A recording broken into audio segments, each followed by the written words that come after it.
Serge Beauchemin a une figure beaucoup plus connue maintenant grâce à sa participation à l'émission Dans l'œil du dragon à Radio-Canada. Et aussi connu parce que c'est un homme d'affaires chevronné qui a un grand cœur. Qu'est-ce qui vous amène à aider autant les gens? Bien, premièrement, je ne savais pas que j'aidais autant les gens, mais non, sérieusement, ce qui m'amène à aider autant les gens, je pense, c'est mon besoin de sens et de signification dans la vie. Vous savez, quand on est jeune, je sais pas pourquoi, mais bon, pour différents facteurs, j'ai été appelé à trouver un sens à mon existence, puis j'ai toujours eu ça dans le cœur, disons, de savoir pourquoi j'existe, puis assez rapidement, je me suis dit que j'existais pas juste pour ramasser du matériel puis en consommer. Fait que chaque être humain avait un devoir qui était celui de se réaliser, de réaliser son potentiel à lui, ses rêves à lui.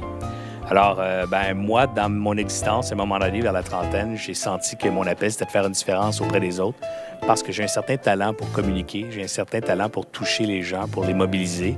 Et je me suis dit, je vais prendre ce talent-là pour les mobiliser et les toucher dans le sens de la poursuite de leurs propres rêves.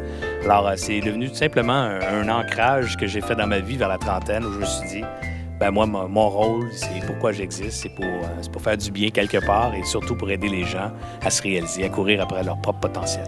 Et justement, vous êtes ici à Drummondville pour présenter une conférence sous le thème du rêve. Pourquoi le rêve plus que les affaires qui sont un petit peu plus cartésiennes? Parce que le rêve, pour moi, c'est à l'essence de tout entrepreneur. C'est-à-dire que les entrepreneurs qui partent les affaires, qui démarrent les entreprises, ils ont toujours un rêve. T'sais. Évidemment, il y en a qui vont dire « Ouais, c'est le même rêve et pour tout le monde, c'est de faire de l'argent. » Mais je pense pas, moi. Je pense pas. Je pense que l'argent, c'est tout le temps un synonyme de d'autres choses. L'argent, c'est souvent une expression facile ou une image facile pour exprimer quelque chose qui est peut-être plus grand ou plus noble, peut-être, ou peut-être qui est connecté à ta véritable essence. Il y a des gens qui vont dire, en fait, moi, c'est pas vraiment de l'argent que je veux faire, c'est j'aimerais ça réussir à prouver à toute mon école que je suis bon, ou j'aimerais ça pour prouver à mes parents que je suis capable, ou j'aimerais ça réaliser tel projet, ou j'aimerais ça devenir le plus grand dans tel domaine. Alors ça, c'est le véritable rêve. Et je dirais la concrétisation de ce rêve-là va générer de l'argent. Alors moi, pourquoi je trouve que le rêve est important à faire, puis essayer de faire le synonyme ou le parallèle plutôt entre ça et les affaires, c'est de dire les entreprises qui réussissent sont tout le temps le fruit d'un rêveur qui, lui, a rêvé de quelque chose de mieux pour ses proches, pour ses contemporains. Je pense à Gates, mettons, avec l'informatique. Pensons à Jobs avec le design et la simplicité.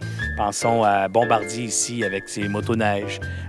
Donc, pensons à tous ces créateurs d'entreprises incroyables. Chacun d'entre eux avait toujours l'objectif, quelque part, soit de prouver qu'il était capable, donc de se réaliser lui-même en tant qu'entrepreneur ou en tant que potentiel entrepreneurial, ou souvent, et plus souvent encore, avait le besoin de changer les choses autour de lui par une idée, par un concept qu'il a réalisé. Et évidemment, le reste de l'entreprise, là, on connaît la suite, les s'entourent et exécutent. Alors, c'est pas juste d'avoir une bonne idée, là, mais vous savez de quoi je parle.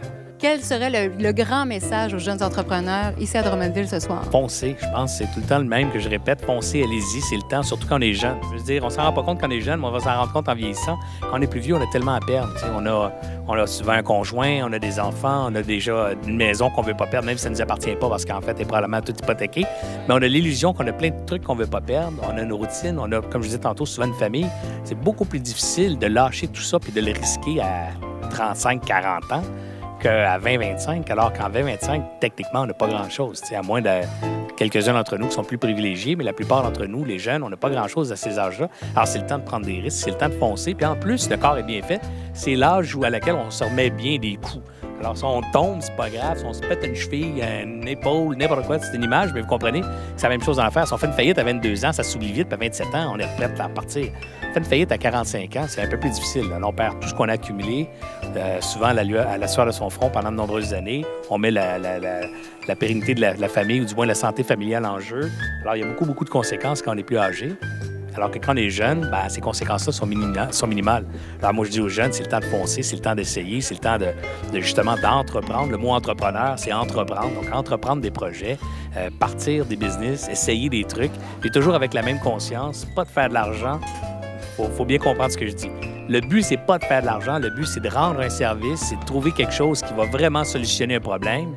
Et évidemment, avec le jugement et le bon sens, on va trouver aussi une équation économique qui va générer de l'argent aussi.